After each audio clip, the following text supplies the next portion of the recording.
모든 것이 허용되었다고 여러분은 말하지만 모든 것이 다 유익한 것은 아닙니다. 또 모든 것이 허용되었다고들 그러지만 모든 것이 다 덕을 세우는 것은 아닙니다. 누구나 자기 유익을 구해서는 안 되고 다른 사람의 유익을 구하여야 합니다. 시장에서 파는 고기는 어떤 것이 되었든지 양심을 위해 꼬치꼬치 캐묻지 말고 그냥 사 먹으십시오. 땅과 그 안에 가득한 것이 다 주님의 것이기 때문입니다. 주님을 믿지 않는 사람이 여러분을 식사에 초대하여 여러분이 그 집에 가거든 차려놓은 음식은 양심을 위해 꼬치꼬치 캐묻지 말고 무엇이나 드십시오. 그러나 누가 이 음식은 제물로 바쳤던 것이요 라고 말하면 말해준 그 사람과 그의 양심을 위해 그 음식을 먹지 마십시오. 내가 여기서 말하는 양심은 여러분 자신의 양심이 아니라 다른 사람의 양심을 의미하는 것입니다. 왜 나의 자유가 다른 사람의 양심에 의해 판단을 받아야 합니까? 내가 감사하고 음식을 먹는데 내가 음식을 먹는 것 때문에 비난받아야 할 이유가 어디에 있습니까? 그러므로 여러분은 먹든지 마시든지 무엇을 하든지 모든 것을 하나님의 영광을 위해 하십시오. 유대인에게나 이방인에게나 하나님의 교회의 걸림돌 같은 존재가 되지 마십시오. 같이 읽겠습니다. 나처럼 나처럼 하십시오. 하십시오. 나는 나의 유익을 구하지 아니하고 많은 사람들의 유익을 구하였습니다. 많은 사람들이 구원받도록 모든 면에서 모든 사람들을 기쁘게 하려고 하였습니다. 아멘. 아멘. 연말 되면 각종 모임 자리들이 많으시죠. 이미 연말 스케줄이 빼곡히 차신 분들도 있을 것입니다. 그런 모임들에 가면 빠지지 않고 나오는 게 음식이죠. 좋은 음식이 있어야지 사람들의 마음이 또 열리게 되는 거죠. 또 음식과 더불어서 연말 모임에 빠지지 않는 게 뭐가 있죠? 아마 이 자리에 계신 분들은 좀 친숙하지 않으시겠지만 술이라는 게 있습니다. 술. 굉장히 낯선 단어이시죠? 예, 여러분 혹시 술을 좀 즐겨 드시는 분 계십니까? 아마 술에 대한 가치관들이 조금씩 다를 텐데요. 제가 물론 유도신문을 하는 건 아니고요. 많은 분들이 지금도 질문해요. 신앙생활하면서 술 좀 마셔도 됩니까? 라고 질문하는 분이 계신데 여러분들을 완전히 자유하게 해드리기 위해서 오늘 선포해 드릴까요? 그럴 수는 없겠죠. 저만 안 마시는 게 억울해서 그런 건 아니고 하나님 말씀을 통해서 우리가 배운 바대로 따르면 이게 술을 우리가 어떤 거리낌 없이 막 마실 수 있는 분은 없을 것 같아요. 술잔을 앞에 두고 하나님 감사합니다라고 이렇게 마실 수 있는 분은 잘 없죠. 뭔가 양심이 조금은 거리낌이 있죠. 아마 때와 장소에 따라 좀 다를 수도 있고요. 중요한 것은 오늘 이것은 소재입니다. 주제는 아니고요. 먹어야 될 것이 무엇인가, 먹지 말아야 될 것이 무엇인가, 이 논쟁으로 해서 오늘 본문 고린도전서 8장부터 10장까지 긴 본문을 할애해서 논쟁하고 있는 부분인데요. 결론 부분의 31절 보면 그러므로 여러분은 먹든지 마시든지 무엇을 하든지 모든 것을 하나님의 영광을 위해 하십시오. 먹든지 마시든지. 왜? 먹는 문제와 마시는 문제 때문에 굉장히 2000년 전에 초대교회 안에서 논란거리가 있었기 때문에 그렇게 말하는 것입니다. 오늘날에는 그리스도인들은 주로 술을 먹어도 됩니까? 이런 주제에 대해서 의견이 갈리는 것처럼 2000년 전 그리스도인 공동체 안에서는 술이 아닌 다른 음식 때문에 이런 논란이 생겼어요. 그건 바로 제사 음식에 관한 것입니다. 제사에 바쳐진 그 음식들 있잖아요. 그거를 그리스도인이 먹어도 되는가 하는 문제입니다. 근데 오늘날과 문화적인 배경은 좀 다릅니다. 그 당시 특별히 이 서신이 쓰였던 고린도 지역은 그게 아주 보편적인 문화였습니다. 시장에서 판매되는 대부분의 먹을거리들은요, 우상에게 바쳐져서 시장까지 흘러나온 음식들입니다. 그래서 제사를 지내지 않은 음식들을 잘 구할 수도 없고 먹을 만한 것들은 다 그런 음식들인 거죠. 유통 과정에 의해서 말이죠. 근데 그리스도인으로서 이 우상에게 바친 음식 먹는 게 찝찝하지 않겠습니까? 왜냐하면 성경에 말하면 우상에게 절하는 것은 하나님이 십계명을 통해 첫 번째로 금하고 있는 아주 무서운 죄이잖아요. 물론 내가 능동적으로 우상에게 절은 하지 않았지만 누군가 거기에 절을 하고 흘러나오는 그 제사 음식 내 입에 들어가는 것 자체가 깨름직하고 뭔가 찝찝한 구석이 없을 수도 없는 것이죠. 그래서 이런 것 가지고 굉장히 많이 논란이 되었던 시대가 그 시대였어요. 그런데 따지고 보면 제사 음식을 내가 안 먹겠다고 선언하면 먹을 게 너무 없어지는 겁니다. 여러 가지 상황들이 있겠죠. 또 누가 우리를 초대하는 경우도 있고 누가 우리에게 먹을 것을 줬는데 그게 우상에게 바쳐졌던 음식입니다. 근데 그 당시는 다 먹고 살기 힘든 시대 아닙니까? 음식을 버린다는 것은 이게 정말 상상할 수 없는 시대. 굶는 사람도 그렇게 많았기 때문에. 근데 그 음식을 버려버린다? 이게 하나님 보시기에 더 큰 악이 아닐까? 차라리 가난한 사람들에게 나눠주지. 그런데 나는 못 먹는 음식을 저기 가난한 사람은 먹어도 되는가? 그런 문제에 있어서 또 양심의 거리낌이 있는 거죠. 그렇기 때문에 이 문제는 뭐 간단하게 먹어라 먹지 말라라고 정확한 명제를 가지고 설명할 수 없는 애매한 문제가 되었던 것입니다. 이렇게 우상에게 바쳐진 음식을 먹어도 되는지에 관한 얘기를 꺼내면서 오늘 이게 8장, 9장, 10장이 그 내용이거든요. 8장 맨 처음부터 이미 결론을 내고 시작하고 있습니다. 그 결론 한번 읽어볼까요? 시작. 우상의 제물에 대해서는 우리가 다 지식이 있는 줄 아나 지식은 교만하게 하며 사랑은 덕을 세우나니. 나름대로 다 지식이 있다라는 거죠. 자기 가치관, 자기 생각이 있는데 그 지식이 좋은 것이다, 나쁜 것이다? 별로 좋은 게 아니라고 말하죠. 그 지식을 따라 판단하지 말라는 겁니다. 뭔가 고민거리가 있을 때 내가 가진 지식, 그게 선입관일 확률이 높기 때문에 그 지식 가지고 달려들지 말고 그 다음 나오는 단어가 뭡니까? 뭘 가지고 판단하라고? 사랑과 덕이라는 단어를 이야기하는 겁니다. 사랑과 덕입니다. 가장 중요한 단어입니다. 8장, 9장, 10장을 관통하는 단어이기도 하고 어쩌면 성경 전체를 꿰을 수 있는 단어가 사랑과 덕입니다. 믿음의 공동체, 믿음의 사람이 살아가야 될 삶의 현장 속에서 말이죠. 지식보다 더 중요한 게 사랑과 덕이라고 말합니다. 한마디로 우상에게 바치는 음식을 먹어야 될지 말아야 될지 그것을 어떤 논문을 통해서 어떤 사실관계를 따져서 판단해야 될 것이 아니라 무엇으로 접근하라고요? 사랑과 덕이라는 관점으로 이 사안들을 바라보라는 것입니다. 그러면 내가 어떻게 해야 될지 뚜렷하게 해답이 보이게 된다는 사실이죠. 다시 말하지만 사랑과 덕입니다. 이 두 단어를 잊어서는 안 됩니다. 그러면 사랑과 덕 이 두 가지를 말하는 걸까요? 아닙니다. 이게 병렬로 나열된 것이 아니라 이런 의미입니다. 사랑이 덕을 세운다라는 것을 의미합니다. 1절에 지식은 교만하게 하며 사랑은 덕을 세운다. 이 두 가지를 대조합니다. 지식과 사랑. 지식은 펍스업이죠. 이 펍업은 이게 볼때기를 부풀러 올리는 것을 말합니다. 제 이 안에 아무것도 안 들어있잖아요. 근데 겉모습만 부풀러 올리는 거예요. 허풍을 말합니다. 거품을 말합니다. 하지만 사랑은 빌드업입니다. 세워준다는 것을 의미해요. 그리고 지식은 우리 자신을 우쭐하게 만들고 나를 부풀릴 뿐이지 사랑은요 다른 사람을 세워주는 것이라고 이야기합니다. 이게 덕이라고 말하는 거죠. 지식으로 접근하면요 항상 내가 먼저 나와요. 내가 가진 지식과 내 가치관. 하지만 사랑은 뭐냐면 내가 아니라 남을 먼저 생각하는 겁니다. 남을 세워주게 되는 결과를 얻게 될 것이라고 말하는 것입니다. 어떤 논란거리가 할 때 사람마다 내세우는 게 다르죠. 어떤 사람은 법대로 하자 원칙주의자들이 있죠. 원칙을 내세우고 어떤 사람은 자기 지식을 총동원해서 사람을 논리적으로 막 설득하는 사람도 있고 어떤 사람은 감정적으로 격동하면서 막 목소리를 높이는 사람도 있죠. 다 옳은 방식이 아니라고 말하는 거죠. 지식, 가치관, 생각, 원칙, 어떤 사실관계를 따져서 그리스도인이 행동할 바는 아니란 것입니다. 그러면 너무 쉽죠, 여러분. 사실관계 따져서 행동하는 건 그보다 쉬운 게 없어요. 하지만 뭘 따라 행동하죠? 사랑과 덕이라고 말합니다. 가장 중요하게 내세워야 될 것이 사랑이란 것입니다. 그리스도인 공동체는 지식 공동체가 아니라 사랑 공동체인 것입니다. 어떤 한 사람이 도마 위에 올라와 있어요. 그 사람의 행실이 도마 위에 올라와 있어요. 징계를 해야 돼요. 근데 이 문제를 어떻게 하게 될까요? 지식과 사실과 원칙으로 접근하면 결과는 뻔합니다. 뻔해요.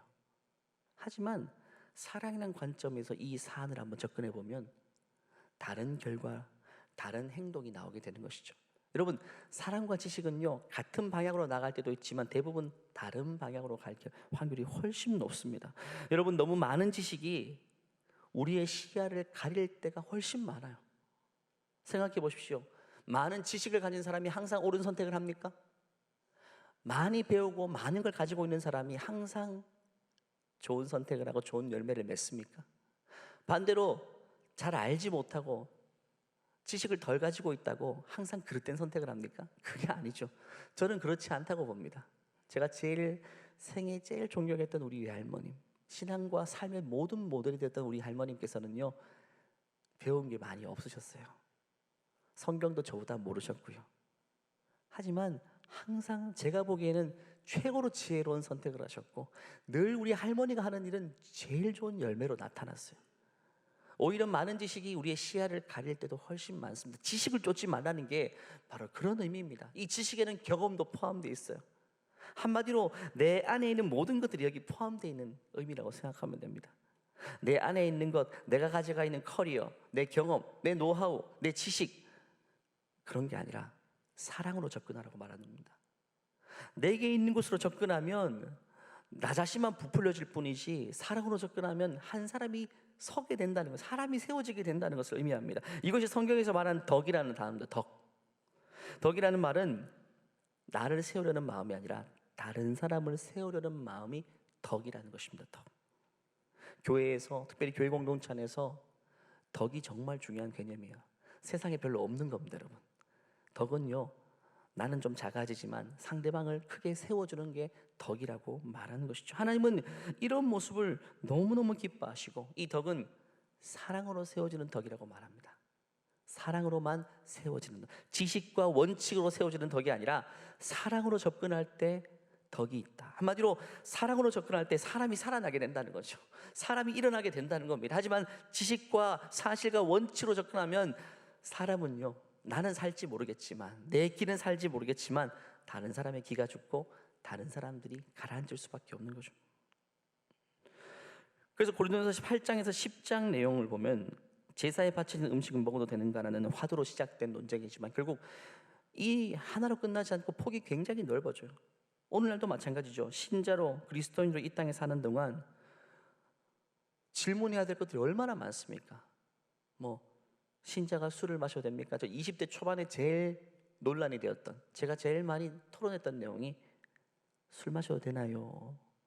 또 문화적인 것도, 성도는 어디까지 세상 문화에 참여해야 되고 세상 문화를 누릴 수 있나? 제가 20대 초반 때 제일 충격받은 장면, 아직도 이 설교 준비하면서 기억나는데 20대 초반 때 고속버스를 탔어요. 근데 저희 고향교회 어르신들, 권사님들이셨는데 고속버스를 탔는데 불을 끄시더라고요. 커튼을 치시고 대낮인데, 그러면서 조명을 켜고 음악을 켜고 그 가운데로 모여서 춤을 추기 시작하더라고요. 여러분 그 문화 기억나십니까? 옛날에는 그랬어요. 오래되지도 않았어요. 20대 초반 때 어르신들 모시고 효도관광 제가 스텝으로 이렇게 섬겼는데 그 모습 보고 저는 충격받아. 처음 보는 광경이었어요. 교회에서 허리도 못 펴던 권사님들이었는데 갑자기 일어나더니 막 몸을 흔들고 춤을 추는데 그 모습이 너무 이질감, 그런 문화적인 접근 있잖아요. 그 당시는 세상 사람들 고속버스 타면 다 춤추는 겁니다. 그냥 어디 여행 갈 때 그냥 가는 법, 그게 스트레스 푸는 거죠. 근데 그리스도인들도 그렇게 해도 되는가는 문제, 이런 논란거리가 얼마나 많아요. 예를 들면 또 공동체에 말썽 피우는 사람이 있어요. 늘 가십거리입니다. 그럼 저 사람은 언제까지 지켜보고만 있어야 되는가, 이런 문제도 있죠. 오늘 본문이 기록되었던 2000년 전의 상황도 마찬가지입니다. 시대마다 그리스도인들은요, 그 시대 그 문화 속에서 무엇을 해야 될지 또 무엇을 하지 말아야 될지 이런 것들로 나름의 원칙을 가지고 살아야 되는 거죠. 그럴 때마다 우리는 무엇으로 이 문제를 풀어보려고 노력해야 될까요? 어떤 기준을 가지고 이걸 해야 될지 말아야 될지를 결정해야 될까요? 그게 지식이 아니라고 분명히 말하는 겁니다. 지식이 아니라. 그럼 정답이 뭐죠? 제가 문제를 통해 한번 나타내 보겠습니다. 최근에 수능 끝난 지 얼마 안 됐는데 우리 자녀의 고통에 동참한다고 생각하시면서 객관식으로 한번 내봤어요. 문제를 같이 읽어볼까요? 시작. 그리스도인이 어떤 행동을 결정할 때 답이 뭔가 같으세요? 답이 뚜렷이 보이나요? 우리 아이들이 시험 칠 때 얼마나 스트레스인지 약간은 느껴지시죠? 3번이라고 생각하시는 분들, 4번이라고 생각하시는 분들, 이런 걸 보고 킬링 문제라고 하죠. 킬링 문제 예시. 답이 두 가지인 것 같기도 하고 세 가지인 것 같기도 하고, 킬링 문제의 목적은 헷갈리게 만들어서 틀리게 만드는 게 목적이, 올무죠, 올무. 이런 문제 내면 안 되는데 저도 한번 흉내를 내봤어요. 출제자 입장에서는 3번이 답이라고 제가 냈어요. 사랑입니다. 왜? 기준은 사랑인데 이 사랑을 기준으로 살 때 그 맺혀질 열매가 덕이라는 열매를 맺게 되는 거죠. 근데 따지고 보면 3번도 맞는 답이고 4번도 굳이 틀린 답은 아니고 맞는 답인 것이죠. 그래서 사랑이 기준으로 돼야 된다, 사랑을 통해 덕을 세워야 된다, 이걸 가르쳐주기 위해서 바울은 이 실습을 위해서 한 가지 상황을 이렇게 예화로 듭니다. 어떤 상황이냐면 한 상황을 가정하는 겁니다. 믿지 않는 사람이 우리를 식사에 초대했어요. 믿지 않는 사람이 믿는 사람을 식사에 초대했습니다. 근데 그 음식 가운데에 제사에 바쳐진 음식이 있는 겁니다. 그럴 때 우리는 뭐가 될지 말아야 될지 바울은 뭐라고 말할까요? 바울을 통해 성령께서 주시는 음성이겠죠. 27절 28절 읽어보겠습니다. 시작. 주님을 믿지 않는 사람이 여러분을 식사에 초대하여 여러분이 그 집에 가거든 차려놓은 음식은 양심을 위해 꼬치꼬치 캐묻지 말고 무엇이나 드십시오. 그러나 누가 이 음식은 제물로 바쳤던 것이요라고 말하면 말해준 그 사람과 그의 양심을 위해 그 음식을 먹지 마십시오. 아주 단순하죠. 먹으랍니까? 먹지 말라고 합니까? 먹으라고 이야기합니다. 그 음식이 제사에 바쳐진 음식일 수도 있겠지만 묻지도 말고 따지지도 말고 입에 넣어서 맛있게 먹으라고 합니다. 맛있게 먹으라. 근데 중요한 것은 누구를 위해서요? 나 자신을 위해서가 아니라 나를 초대한 믿지 않는 그 사람을 위해서. 그게 덕이니까. 그 사람을 사랑하는 마음으로 그 사람이 나를 초대해 줬으니까 그 사람의 기쁨을 위해서 내 양심에 좀 거리낌이 있더라도 그걸 맛있게 얌얌 씹어서 먹으라고 이야기하는 거죠. 믿지 않는 사람을 주님께 인도하는 것이 우리 인생의 생애 목적이기 때문에 그 순간 가장 우선적으로 고려해야 될 것은 사랑과 덕. 그렇기 때문에 내 입장이 아니라 그의 입장이 먼저 생각돼서 내가 먹는 겁니다. 그 영혼을 사랑한다면 먹을 수 있죠. 내가 맛있게 먹음을 통해 그 영혼이 기쁘고 즐겁겠죠. 그게 덕을 세우는 겁니다. 저희 선교 목사님 주일마다 오늘도 오후 2시에 러시아권 예배를 갑니다. 작은 교회들이죠. 러시아어를 쓰는 사람들이 모인 공동체와 예배, 교회에 가서 설교를 하면 예배 후에 식사가 뭐 나오겠어요? 그들이 먹는 음식이 나오죠. 근데 우리 선교 목사님께서는 지금 암 치료 중이시기 때문에 못 먹는 음식 굉장히 많으셔요. 근데 제가 동행해 보면 그걸 드세요. 보통 때는 입에도 안 대시는데 그걸 드세요. 먹고 조심스럽게 또 먹어요. 왜 그럴까요? 내 입장이 아니라 그분들의 입장이에요. 나를 환대해주고 초대하고 이렇게 한 그분들의 기쁨이 사그라들지 않도록 그래도 내 몸에 해가 될지 모르겠지만 조심스럽게 조금이라도 먹고 하나님 도와주세요. 이런 마음으로 하나님 도와주세요. 나보다 남의 처지를 생각하는 이 모습이 사랑으로 덕을 세우는 모습인 거죠. 물론 이건 제사 음식에 관해서입니다. 만약 누가 우리를 초대했는데 음식이 아니라 어떤 약을 권해요. 마약을 권합니다. 그럼 그 사람의 기쁨을 위해 먹어도 됩니까? 흡입을 해도 될까요? 아니죠. 음식은 가치 중립적인 거잖아요. 그렇기 때문에 먹을 수 있지만 약은요, 그 자체가 나쁜 거잖아요. 마약은. 그렇기 때문에 먹어서는 안 되는 거죠. 우리는 이걸 구분할 수가 있어야 돼요.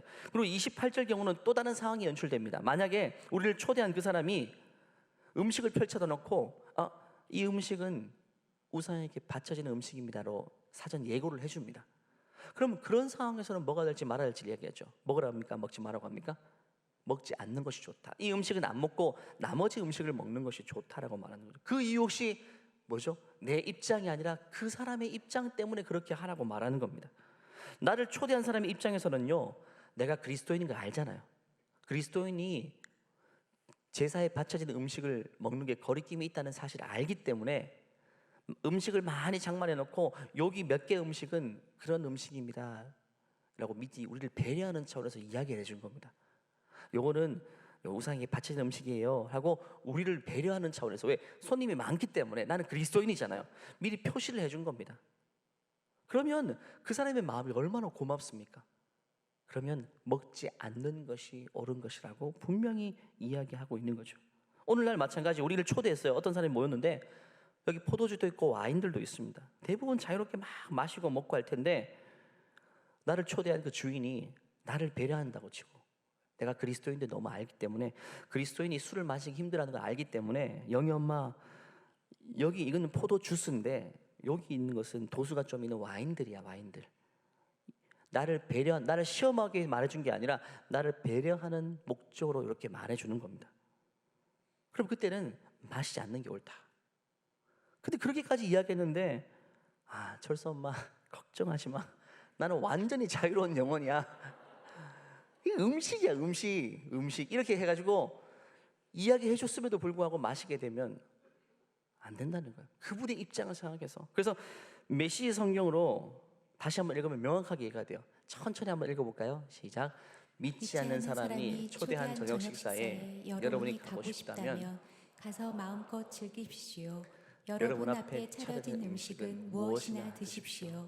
여러분을 초대한 사람에게 차려진 음식마다 윤리적으로 깨끗한 것인지 일일이 추궁하듯 묻는다면 그것은 예의에 어긋난 행위이며 바람직한 영성도 아닙니다.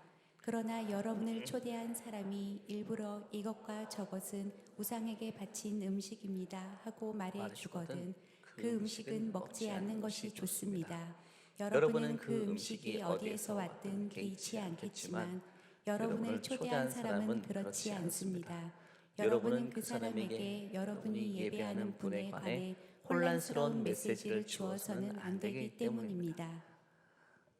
요거는 도수가 있는 알코올이에요. 한 대 마셔버리면 그 사람이 어떻게 된다고 혼란스러워지죠. 그리스도인이라고 배려해서 말한 것인데 먹어버리잖아요. 그러면 그 사람이 예수 믿는 사람은 술을 마셔도 되는 건가 보다.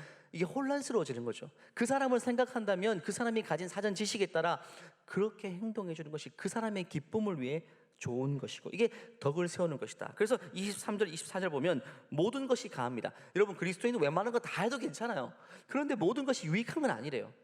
우리는 가능한 걸 하는 인생이 아니라 유익한 걸 하는 인생입니다. 또 모든 것이 다 가하지만 모든 것이 덕을 세우는 게 아닙니다. 우리는 되는 대로 사는 인생이 아니라 가능한지 그렇지 않은지를 따지고 사는 인생이 아니라 덕을 세우는 목적이 된다면 그걸 하기도 하고 그걸 하지 않기도 하는 그 결단이 있는 것이 그리스도인의 모습이죠. 그래서 24절 뭐라고 말합니까? 누구든지 자기 유익 구하지 말고 남의 유익을 먼저 생각하면 그게 너무 선명하게 답이 보인다는 거죠. 다른 사람의 입장이 무엇인지, 내가 이 행동을 했을 때 어떤 모습이 보일지. 그래서 자기 유익 구하지 말고 남의 유익을 구하라는 말은 결국 사랑으로 덕을 세우라는 말과 똑같은 말입니다. 오늘 본문은 그리스도인이 어떤 고민이 있을 때 사랑으로 덕을 세우는 방향으로 고민하면 답이 딱 나오게 된다. 수학도 문제가 너무 복잡해 보이지만 공식 하나 제대로 알고 있으면 공식이 대입하면 답이 나오는 것처럼 이런 모든 난제들을 풀어내는 공식이 사랑과 덕이라고 분명히 말하게 되는 거죠. 그 반대 상황도 마찬가지입니다. 내가 사랑을 하지 못하고 있죠. 사랑하지 못하고 있어요. 그럼 점점 답에서 멀어지게 되는 겁니다. 하지만 내가 사랑을 이야기하고 있고 사랑의 마음이 생기기 시작해요. 답과 점점 가까워지고 있어요. 최고 전문가 집단이 2박 3일, 3박 4일 막 머리를 싸매고 토론하고 연구해서 결과를 도출하죠. 그게 옳은 선택이 아니란 겁니다. 왜? 심장에서 사랑에서 멀어지는 순간 아무리 2박 3일 토의해도 답에서 점점 멀어질 뿐이란 것이죠. 답에서. 그렇기 때문에 내 심장에서 사랑이 메말라가고 있다면 중요한 선택을 보류하는 게 좋습니다, 여러분. 진짜 중요한 선택은 내 안에 사랑이 회복될 때까지 미뤄두는 게 더 지혜로운 것이죠. 웬만한 건 그렇습니다. 사랑으로 선택할 때는 실패가 없습니다. 부작용도 없어요. 정말 그래요. 비타민과 같아요. 부작용 거의 없죠. 사랑을 기준으로 무언가를 선택했을 때는요 항상 열매가 좋습니다. 부작용이 없다는 거예요. 만약에 내가 사랑으로 이런 길을 선택했는데 부작용이 있다, 뭔가 실패를 봤다 그러면 저한테 이야기해 주세요. 올 연말이 되기까지가 AS를 해드리도록 하겠습니다. 정말 그 정도입니다. 사랑으로 하면 돼요. 단순한 것입니다. 이런 관점에서 보자면 지난주 본문 31절 말씀이 더 선명하게 이해되잖아요. 여러분 먹든지 마시든지 뭘 하든지 모든 것을 하나님의 영광을 위해 하십시오. 하나님의 영광을 위해 하라는 말과 결국 어떤 말이 똑같은 말이 됩니까? 이 세 가지가 똑같은 말이에요. 자기 유익을 구하지 말고 남의 유익을 구하라. 사랑으로 덕을 세우라. 모든 것을 하나님의 영광을 위해 하라. 고린도전서 8장 10장 요 사이에 있는 이 세 가지 표현 말이 결국 똑같은 것을 지향하는 같은 말인 것입니다. 여러분 경기가 어려워질수록 세상은 더 각박해집니다. 다른 사람 돌아볼 여유가 없고 다 극단적으로 자기 유익만을 챙기는 시대가 오늘날 살아가는 우리의 시대입니다. 이런 시대를 살아갈 때 우리 그리스도인은 어떤 다른 모습으로 살아가야 될까요? 그것은 바로 내 유익, 내 입장이 아니라 다른 사람의 유익을 위해 살아가는 게 중요합니다. 여러분 한 해를 마무리하면서 한 해 동안 우리 삶을 돌아볼 때 후회가 남는 경우도 많죠. 후회가 남는 것 중에 어떤 후회가 많이 남나요? 관계 후회 남지 않습니까? 저도 설교를 준비하면서 지극히 나 중심으로 살았기 때문에 상처를 입은 사람, 좀 서운하게 했던 사람들의 얼굴을 떠올랐어요. 어제 한 분에게는 카톡으로 진심의 사과의 메시지를 보냈어요. 또 만나서 또 사과를 할 거고요. 올 한 해 돌아볼 때 내 자아가 너무 컸기 때문에 나를 너무 주장하기보다 누군가에게 상처를 준 부분이 있습니까? 그럼 뭘 해야 될까요? 회복의 길이 있습니다. 그게 바로 사과라는 게요, 사과. 저 사과라는 단어 참 좋아하는데 너무 감사해요. 하나님은 항상 기회를 주세요. 뭘 통해서? 진심의 사과를 통해서. 가까운 관계부터 이걸 돌아보아야 돼요. 배우자 관계 속에서도 서로 진심으로 사과하는 관계는 더 견고한 관계가 되는데요. 부모와 자녀 관계도 마찬가지입니다. 부모가 자녀에게 잘 사과하는 부모는요, 자녀의 관계 속에서 더 견고해진다고 하죠. 이건 틀림없는 원칙입니다. 오늘 집에 가셔서 아내에게도 남편에게도 또 자녀에게도 남의 유익을 먼저 구하지 못하고 내 유익을 먼저 구하다 보니까 상대방의 마음을 격동케 했고 아프게 했던 것들을 진심으로 사과하시기 바랍니다. 이것이 한 해의 모든 과정을 마무리하는 가장 좋은 마무리가 될 것입니다. 연말에 누군가에게 선물을 해주고 싶죠. 어떤 선물이 제일 좋을까요? 제가 추천해 드릴게요. 사과 한 박스입니다. 사과가 아니고 사과 한 박스를 선물해 주는 것이 관계도 회복되죠. 노여움도 풀죠.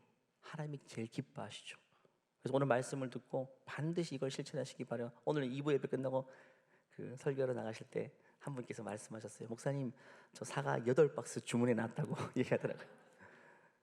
사과하는 분이 건강한 분이고 하나님이 기뻐하시는 인생입니다. 우리가 그런 시대를 살아가고 있지만 하나님의 백성들은요, 자기 유익이 아닌 다른 사람의 유익을 먼저 구하는 게 너무 중요합니다. 이게 바로 사랑으로 덕을 세우는 관계인 것입니다. 이제 결론으로 이어갑니다. 결론은요, 왜 우리는 사랑으로 덕을 세우는 인생을 살아야 되는가? 32절에서 말하고 있습니다. 유대인에게나 이방인에게나. 그 당시 예수 믿는 공동체 유대인도 들어왔고 이방인도 들어왔죠. 그들에게 하나님의 교회의 걸림돌 같은 존재가 되지 마십시오.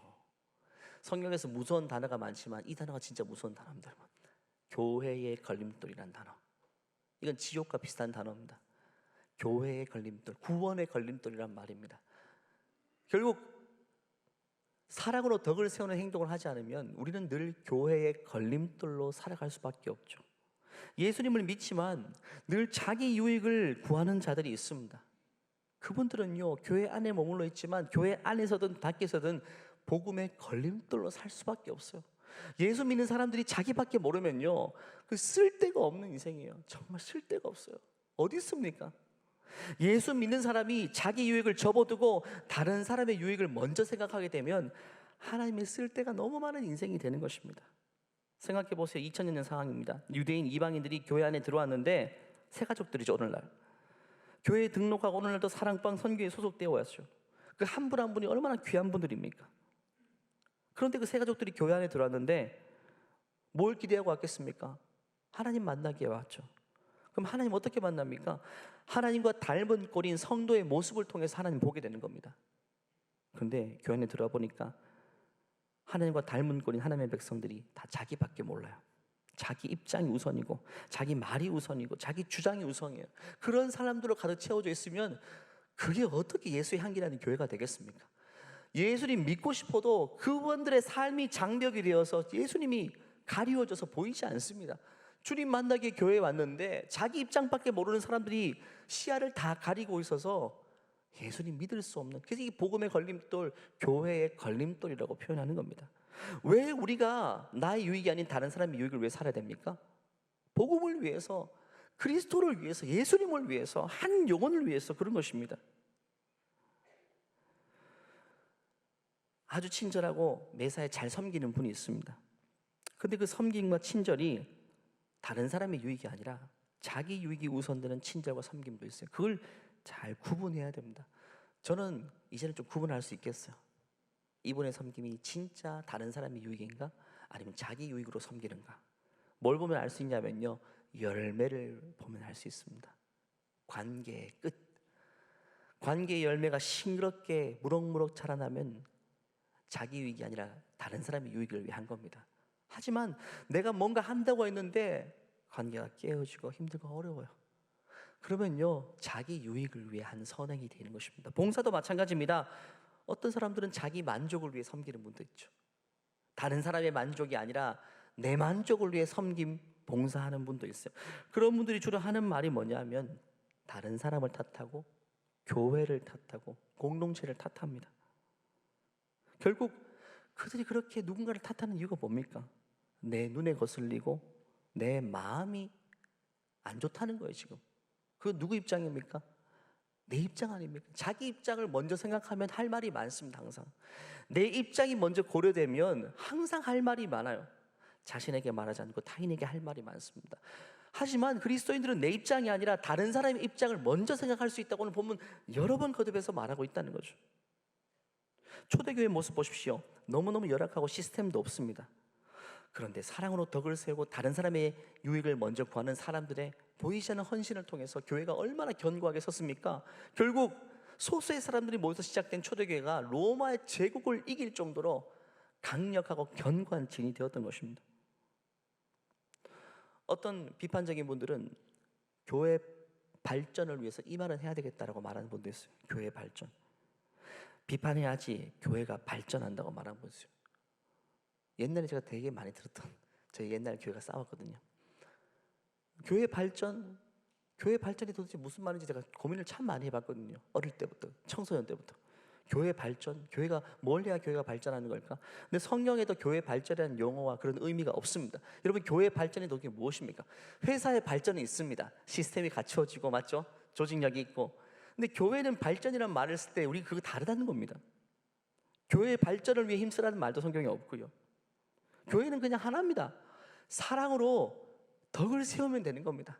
내 유익이 아니라 다른 사람의 유익을 먼저 구하면 하나님은 그 공동체를 통해서 빛을 발하겠다고 말씀하신다는 거예요.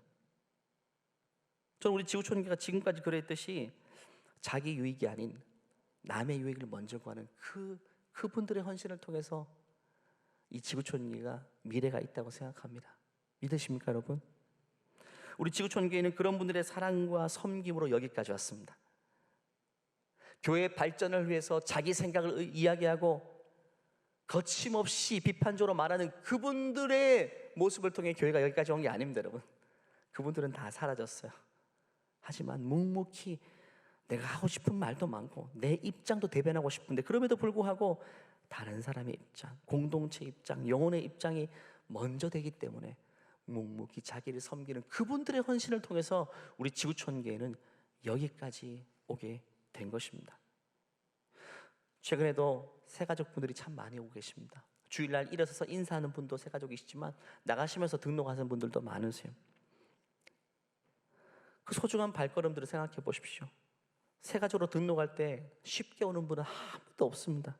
정말 한 분 한 분의 발걸음이 귀합니다. 교회에 등록하기까지 셀 수 없이 많은 고민을 했던 분들이에요. 수많은 영적 싸움 끝에 교회에 오게 된 겁니다. 과거에 상처받아서 어떤 분들은 수십 년 동안 교회에 상처받아서 교회 생활 안 했습니다. 근데 하나님을 잊지를 못했죠. 그러다 정말 용기를 내어서 내가 인생의 마지막이라고 생각하고 교회로 결단하고 용기 있는 발걸음을 했어요. 어떤 분들은 한 영혼 전도하기 위해서 수십 년 동안 고생하면서 기도했던 결과물을 새가족에 오는 걸 통해서 얻게 된 분들이죠. 모두가 이런 과정을 통해서 교회에 방문하고 등록을 결심합니다. 그러면 우리는 그분들에게 어떤 모습을 보여줘야 될까요, 여러분? 어떤 모습입니까? 제가 진짜 설교 준비하면서 막 격하게 화가 났던 기억이 또다시 올라왔어요.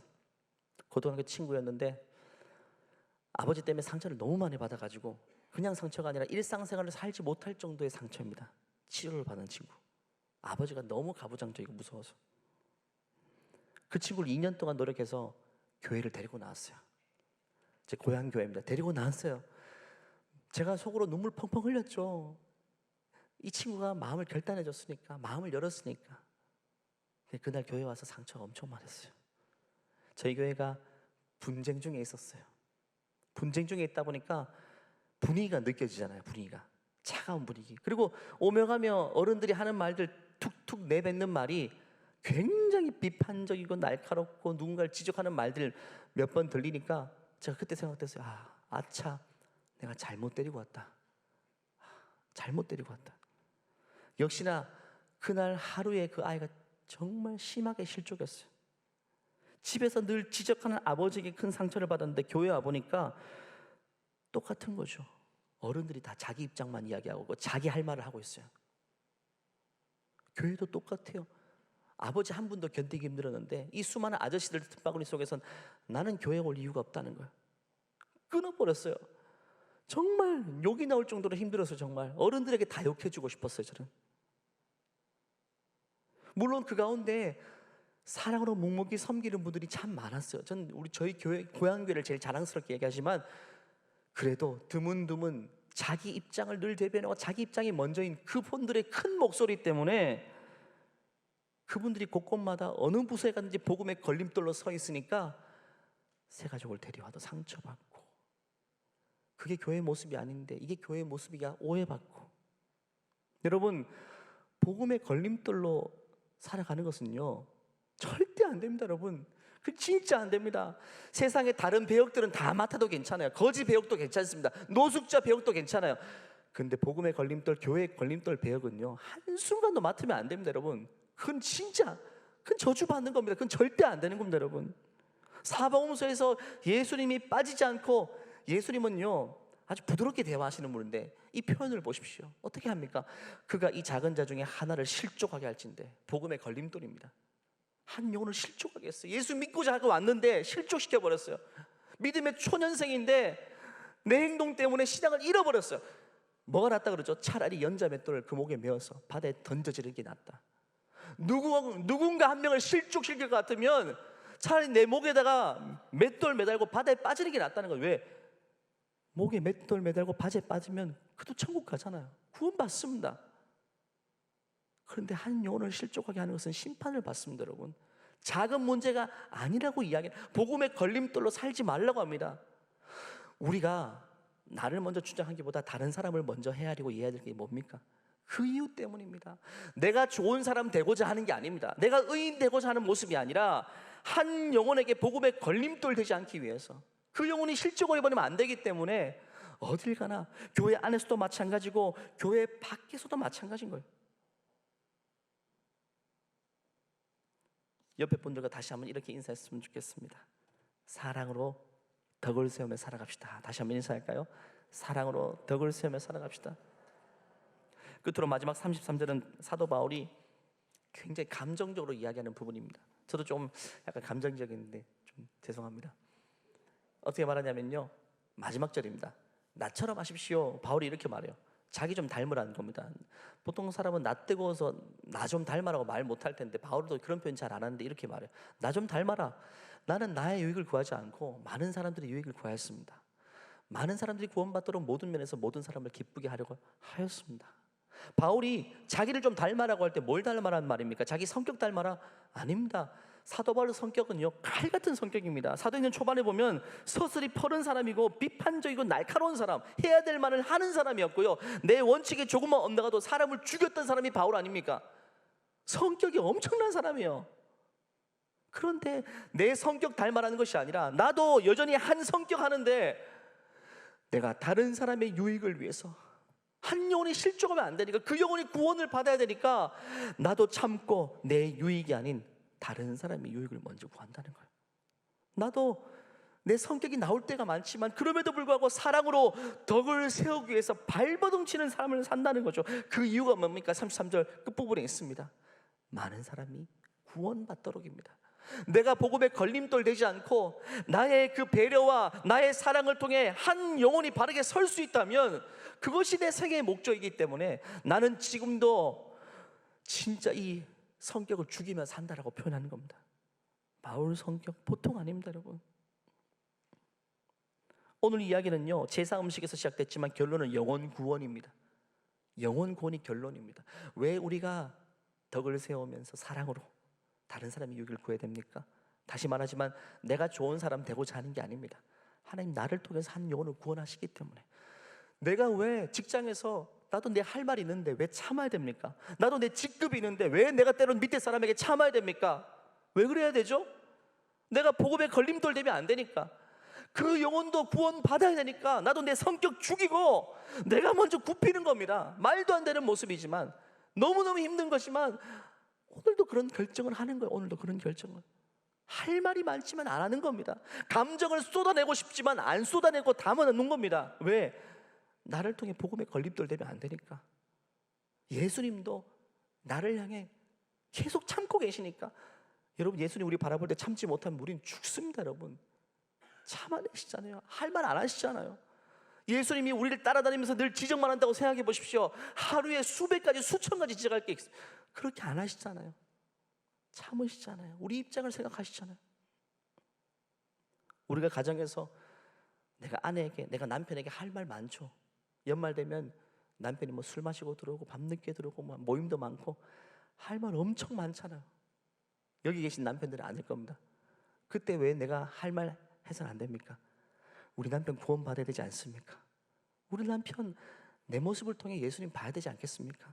왜 우리 자녀에게 내가 할 말 많지만 참아야 됩니까? 우리 자녀가 하나님께 인도함 받아야 되는 거 아닙니까?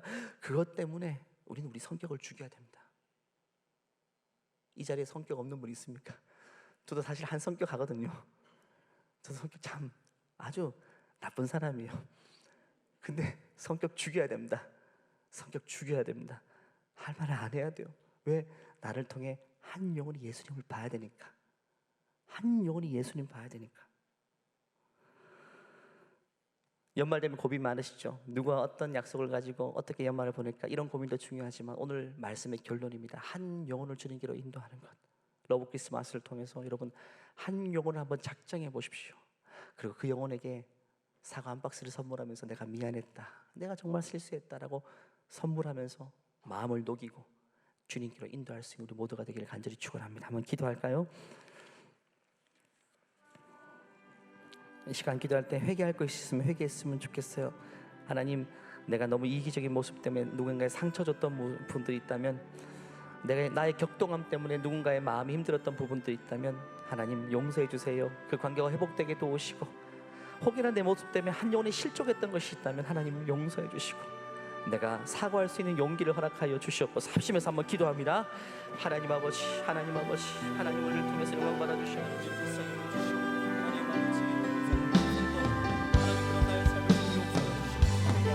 하나님, 하나님 아버지, 우리 삶을 회복을 시켜주시고 베풀어 주시옵소서. 하나님 우리가 정말 필요합니다. 하나님, 나를 실수하는 분들이 성경이 먼저 나는 것이 아니라 내 안에 하나님의 영이 먼저 나올 수 있도록 도와주시옵소서. 하나님 아버지,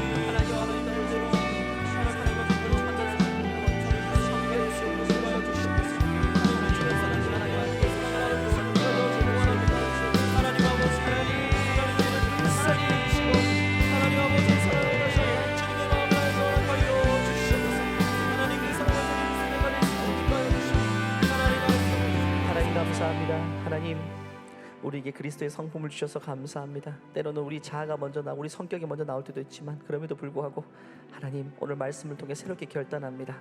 나를 통해 주님의 성품이 나올 수 있도록 은혜 베풀어 주시옵소서. 한 영혼의 복음의 걸림돌이 아닌 복음의 디딤돌 역할을 하며 살아갈 수 있도록 우리 모든 인생을 주님 축복하여 주시옵소서. 이 모든 말씀 살아계신 예수님의 이름으로 기도하옵나이다. 아멘. 이 시간 다 같이 나서 예배를 마칠 텐데요, 이 찬양의 가사가 너무 와닿는 말씀이에요. 하나님, 나에게 선한 것 하나 없습니다. 나에게 선한 게 없어요. 하나님의 사랑을 부어주셔야만 됩니다. 이런 찬양인데요, 이 가사를 고백하고 예배를 마치겠습니다. 보소서 주님, 나의 마음을 선한 것 하나 없습니다. 그러나 내 모든 것 주께 드립니다. 사랑으로 받으시고 날 새롭게 하소서. 주님 마음 내게 주소서. 내 아버지, 주님 마음 내게 주소서. 나를 향하신 주님의 뜻이 이루어지도록 주님 마음 내게 주소서. 내게 사랑을 가르쳐 주소서. 내게 사랑을 가르치소서.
주의 마음을 우리에게 부어주셔서 감사합니다. 하나님께 영광의 박수 올려드리겠습니다. 주님 감사합니다. 주님 감사합니다.